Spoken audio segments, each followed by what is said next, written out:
हे guys welcome back. So आज जो है हम लोग बात करेंगे नेक्सॉन की लॉन्ग टर्म ओनरशिप। जी हाँ दोस्तों, ये जो गाड़ियाँ हैं अभी जो है मोस्टली 3 साल हो चुका है।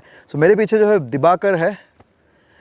सो ये रेड वाली गाड़ी जो है दिवाकर की है एंड जो ब्लू वाली है मेरी है। सो मेरा गाड़ी जो है करीब 2.5 ईयर्स है एंड ये जो है ऑलमोस्ट 3 ईयर्स हो चुका है। अब किलोमीटर्स की अगर हम लोग बात करेंगे तो रेड वाला जो है 30,000 किलोमीटर कर चुका है और मेरा जो ब्लू वाला है उसमें ओनली 22,000 किलोमीटर्स। ये 33 वो 22। So Diwakar, are you happy with your Nexon?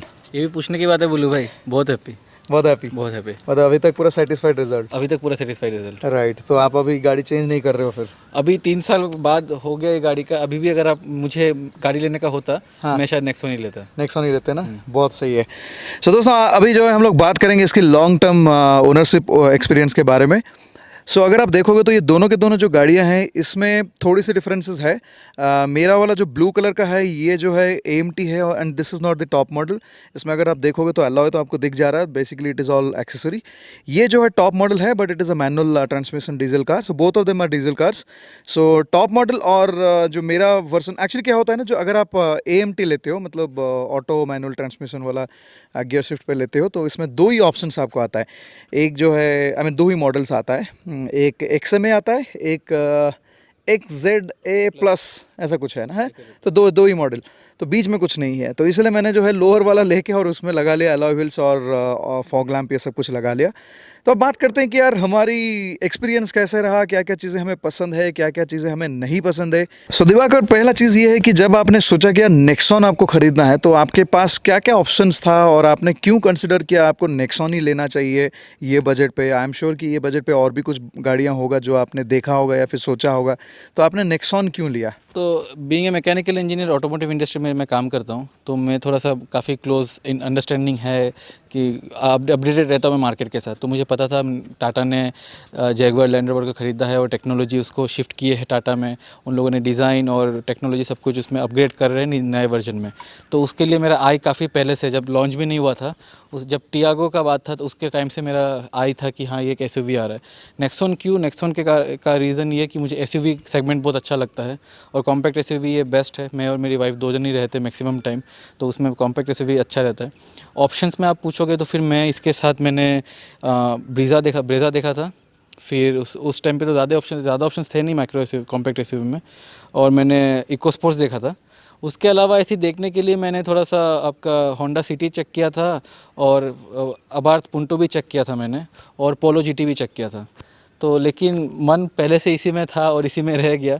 तो बाकी सब टेस्ट तो कर लिए, लेकिन ये मज़ा आया काफ़ी। सो अभी दिवाकर आप बताओ कि यार आपको गाड़ी लेने के बाद, जैसे आप बोले कि रिग्रेट आपको नहीं है, मुझे भी रिग्रेट नहीं है, तो आपको क्या क्या चीज़ें जो है इस गाड़ी में बहुत पसंद आता है? सबसे पहला चीज़ है इसका ग्राउंड क्लियरेंस। आज तक हार्डली शायद एक बार, मुझे याद नहीं है कभी भी ऐसा लगा हो नीचे में। एक इवेंट था, मैं अपने पूरे फैमिली के साथ, पूरा 5 जन थे, मेरे पेरेंट्स भी आए हुए थे, हम लोग कुर्ग जा रहे थे और वहाँ पे हम रास्ता भटक गए। फिर गूगल में अपने अलग रास्ता दिखाया, मैं वो रास्ता ले लिया और वो किसी प्लांटेशन के अंदर से चला रहा था। वहाँ पे रोड नहीं था और ख़तरनाक बारिश। हम लोग जा रहे थे, रिवर्स लेने का भी था नहीं ऑप्शन, और एक जगह में आके हम लोग रुक गए क्योंकि उसके बाद ऐसा नीचे स्लैंड था और वहाँ पे पूरा पानी था, कीचड़ था। मैं और मेरा भाई उतर के गए वहाँ पे, हमारा इतना पैर नीचे घुस गया। तो हम लोग उस समय पेरेंट्स भी थे और हम सच डर रहे थे कि क्या करें। अचानक से इधर पे पहुँच गए, पीछे जाने का भी ऑप्शन नहीं है, कब तक रुके, बारिश कब कम होगा, हेल्प कोई आएगा कि नहीं। फिर मैं सोचा कि नया गाड़ी था, थोड़ा ट्रस्ट हो रहा था मुझे कि हाँ ये हो सकता है, पार कर सकता है। मैंने बोला कि चलो चलते, लेट्स सी व्हाट हैपेंस। और कुछ नहीं हुआ, आराम से उस कीचड़ के वहाँ से पडल से निकल के वो बाहर निकल गया। So that was a very मतलब close moment to me with my car. उसके बाद मेरा इसके साथ काफ़ी बॉन्ड बढ़ गया मेरे कार के साथ। तो इसका पावर, इसका ग्राउंड क्लियरेंस और इसका डिज़ाइन, जो कूपे डिज़ाइन है, मुझे काफ़ी पसंद है। तो ये कुछ चीज़ें हैं जो मुझे काफ़ी अच्छी लगती है। और सीटिंग कंफर्ट है, सीट्स काफ़ी कंफर्टेबल है, 5 जन के लिए इनफ है ये। और इसका जो मोड है, पहले मुझे इतना नॉलेज नहीं था मोड के बारे में, लेकिन जब मैं एक्सपीरियंस किया इको मोड और स्पोर्ट्स मोड का और सिटी मोड का डिफरेंस, तो वो मुझे काफ़ी अच्छा लगा। जब पावर चाहिए, sports mode is very good. और कभी अगर सोबर चलाना है, हाईवे में कभी कभी होता है कि स्पीड चला जाता है, तो अगर कंट्रोल करके रखना है, इको मोड में चलाओ, स्पीड लिमिट में रहेगा 90-100 में, और इकोनॉमी भी आपका अच्छा रहेगा। और माइलेज कैसा आता है? माइलेज मेरी वाइफ चलाती है तो 25 तक आ जाता है। 25 25 तक आ जाता है। अभी तो मतलब लॉकडाउन अभी लास्ट 2 साल से मैं बोल रहा हूँ, पहले 18-19 आता था, अभी वो चलाती 25 आ जाता है, मैं चलाता हूँ तो फिर 20 तक रहता है, थोड़ा सा रेस्ट चलाता हूँ, और हाईवे में 2 जन जा रहे हैं तो फिर 24-25 ऐसा रहता है। सो जैसे दिवाकर ने बताया कि जो जो एक्सपीरियंस उनके साथ हुआ है एग्जैक्टली सेम एक्सपीरियंस मेरे साथ भी है, वही चीज़ें जो है मुझे भी पसंद आता है। And top of it quite a few things I also like even better than other cars. अगर हम लोग बात करेंगे इसकी एसी की क्वालिटी बहुत अच्छा है, म्यूजिक सिस्टम की क्वालिटी बहुत अच्छा है। इवन दो मेरा बेस मॉडल है, इसमें जो है music system compare to the top model थोड़ी सी कम है, क्योंकि इसमें वो ट्विटर्स ये सब नहीं है, but still then I would say कि यार इसकी म्यूजिक सिस्टम जो है मैंने कंपेयर किया बहुत सारे ये रेंज पे जितने गाड़ियाँ हैं उसके हिसाब से बहुत अच्छे क्वालिटी पे आता है। एटलीस्ट जब तक हम लोग लिए थे, अभी तो मुझे पता नहीं अभी का क्या है, लेकिन वो है टॉप ऑफ इट। जैसे दिवाकर बताया कि यार ग्राउंड क्लियरेंस के साथ मेरा भी बहुत सारा अच्छा एक्सपीरियंस हुआ है कि कभी कभी मैं भी 4-5 लोग हम लोग बैठ के गए हैं, एंड उसके बावजूद भी आज तक कहीं पे भी इसने मतलब कहीं भी कोई हम पे या कोई पॉटल पे ऐसा कोई ठुका नहीं है। तो ये है। और अगर अच्छे पॉइंट्स की बात करेंगे, जैसे फ्यूल इकोनॉमी का अगर देखेंगे तो मैं भी थोड़ा सा तेज़ ही चलाता हूँ, लेकिन उसमें भी मुझे जो है सिटी में ही 20 की एवरेज दिखा रहा है। अभी अगर भी हम लोग डैशबोर्ड देखेंगे तो 20 का एवरेज दिखा रहा है। अगर अच्छे पॉइंट्स की बात करेंगे, बूट स्पेस जो है बहुत ज़्यादा बड़ा नहीं है लेकिन डिसेंट है। अगर आप फैमिली मतलब हो, जैसे हस्बैंड वाइफ हो और 2 किड्स है, तो ईजिली आप जा सकते हो। तो मेरे फैमिली में ऑब्वियसली वी आर 4 पीपल, तो me, my wife, my mother and my daughter. So उनके लिए देखने से बहुत कंफर्टेबल है। इनफैक्ट मैंने जो है इस पर बहुत सारे लॉन्ग ट्रिप्स भी किया है। एक बार मैंने यहाँ से भुवनेश्वर भी गया था, तो उसमें करीब करीब एक साइड का 1600 किलोमीटर्स है। First day we covered about 850 kilometres and it was absolutely comfortable. तो ये कुछ चीज़ें हैं जो मुझे पसंद आया है।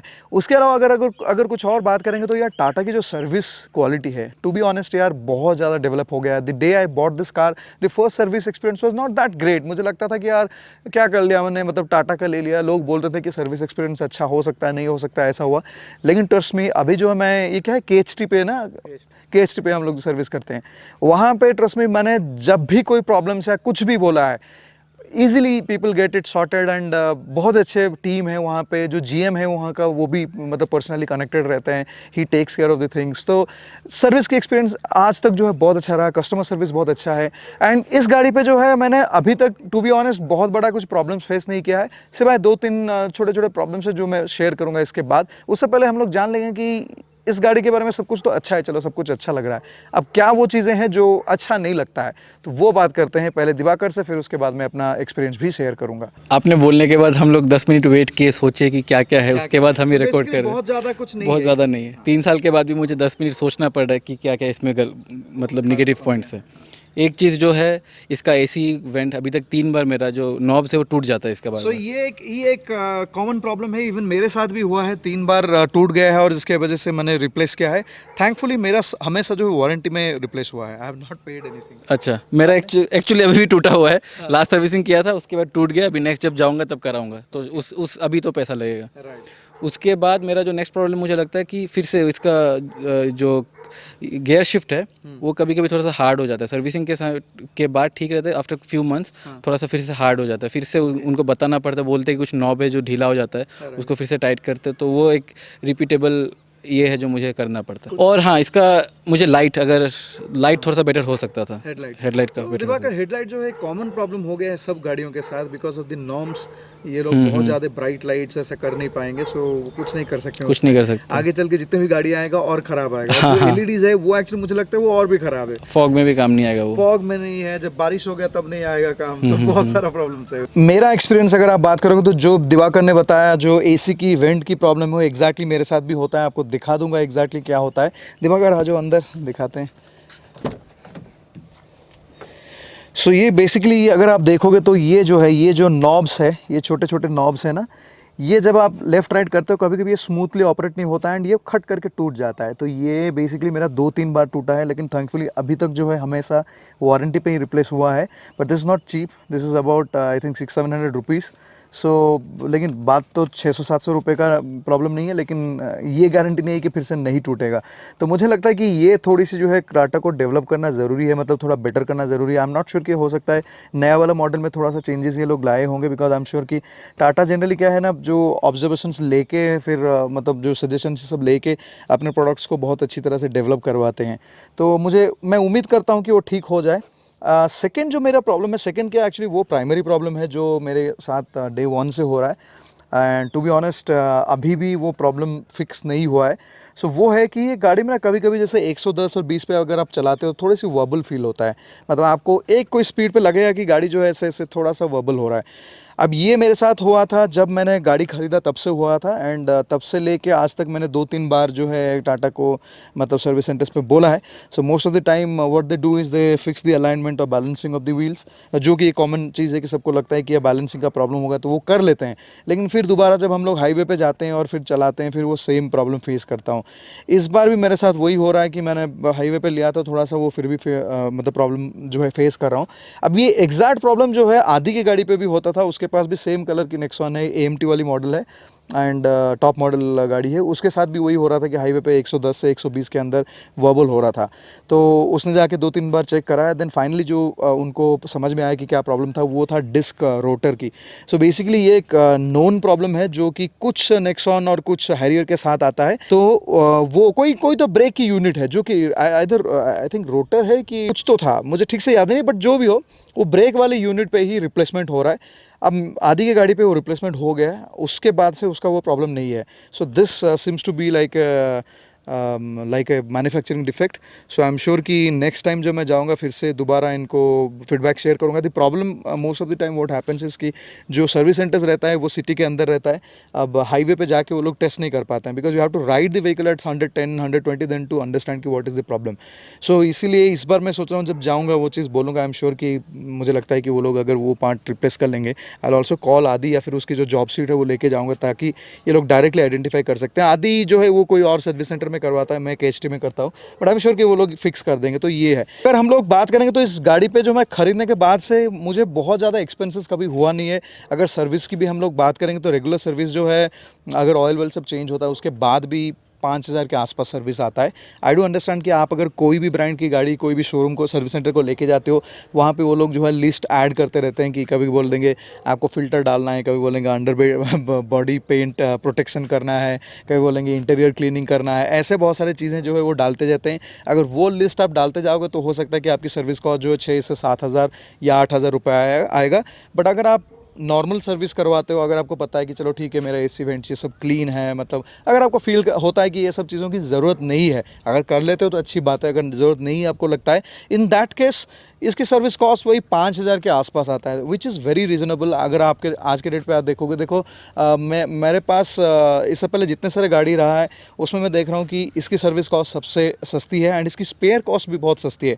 एक बार मेरी वाइफ ड्राइव कर रही थी एंड देन एक ऑटो के साथ थोड़ा सा मतलब ट्रैफिक सिग्नल पे ही लग क्या गया, मतलब बहुत नज़दीक था ऑटो एंड यहाँ पे लग के क्या, जब ऑटो गया तो ये वाला जो हिस्सा है ये प्लास्टिक वाला ही निकल के आ गया, तो ब्रोकन था। तो मुझे लगा कि यार अभी ये पार्ट कुछ निकल गया है तो उसे पूरा शायद बम्पर वम्पर का इंश्योरेंस कुछ क्लेम करना पड़ेगा, बट आप बिलीव नहीं करोगे ये पार्ट को उन्होंने रिप्लेस किया, इट वाज ओनली 400 रुपीज़।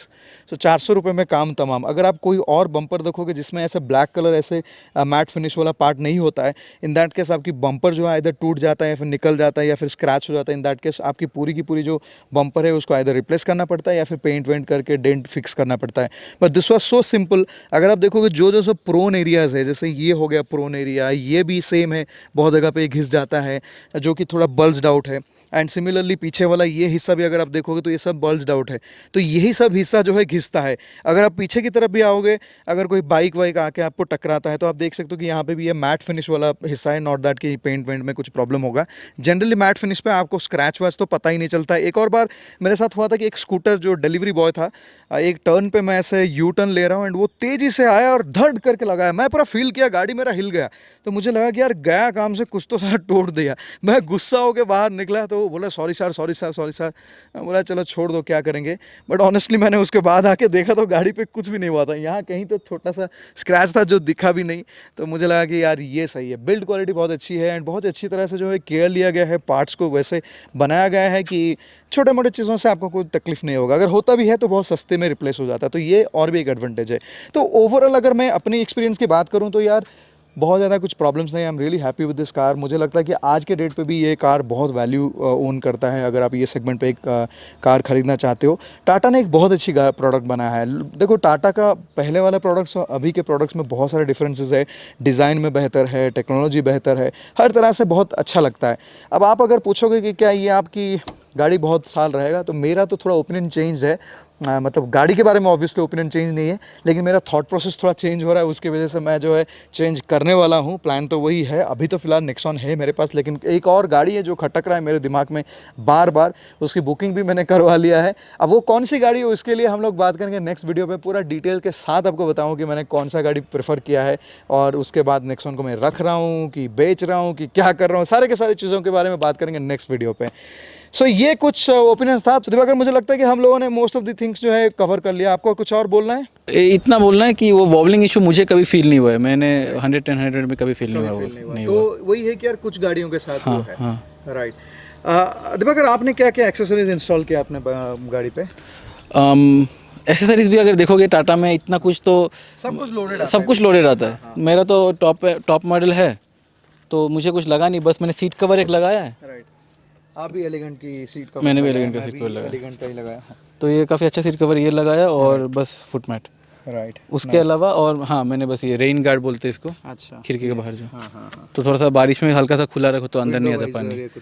सो मैंने जो है काफ़ी सारा चीज़ें स्टॉक पे ही चेंज किया है। पहले तो एलॉय व्हील्स है। मेरे पास चॉइस था कि मैं कोई और एलॉय व्हील लगा पाता, जो मार्केट में बहुत सारे एलॉय व्हील्स आते हैं 5,000 से लेके 15,000 पर पीस में आता है। सो मैंने सोचा कि नहीं यार, मुझे जो है टाटा के एलॉयज बहुत अच्छा लगता है। इनफैक्ट अगर आप देखोगे, टाटा की जो व्हील साइजिंग है वो बहुत बेस्ट है। आप अगर ये नेक्सॉन में देख लो, गाड़ी के हिसाब से व्हील की साइजिंग बहुत अच्छा है। एंड देन मैंने ये जो फॉग लैम्प है, ये भी मैंने टाटा से ही लगाया। ये थोड़ी सी एक्सपेंसिव फॉग लैम्प है। दिस कॉस्टेड मी अबाउट 13,000, हाँ 13,500 कुछ आया था। इसके अलावा अगर एक्सेसरी में देखोगे तो मैंने जो है सेम एलिगेंट का ही डाला है सीट कवर। सो ये सेम थोड़ा सा मैंने मतलब कॉमन वाला ये लिया, मतलब उतना डिज़ाइन वाला कुछ नहीं लिया, बट फ्लैट डिज़ाइन का लिया था। ऑलराइट दोस्तों, सो उम्मीद करता हूँ कि आप लोगों को जो है नेक्सॉन की जो लॉन्ग टर्म ओनरशिप के बारे में थोड़ा सा आइडिया आ गया होगा।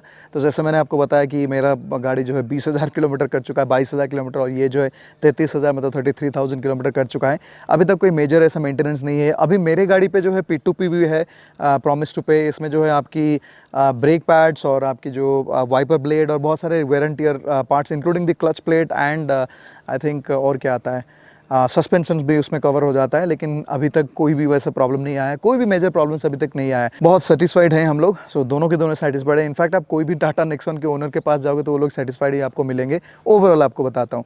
Anyways guys, thank you so much for watching this video. अगर आप लोगों को कोई क्वेश्चन है, do let us know in the comment section of the video. तो आइदर मी और else Diwakar will answer the questions. बाकी वही है बात, फिर से दोबारा मिलेंगे आपको एक नया वीडियो के साथ, और उसमें मैं रिवील करूँगा कि मैं नेक्स्ट वाला गाड़ी कौन सा ले रहा हूँ और क्यों मैं ले रहा हूँ। वो सारे के साथ डिटेल्स रिवील करेंगे। So till then, bye bye, take care. चलो।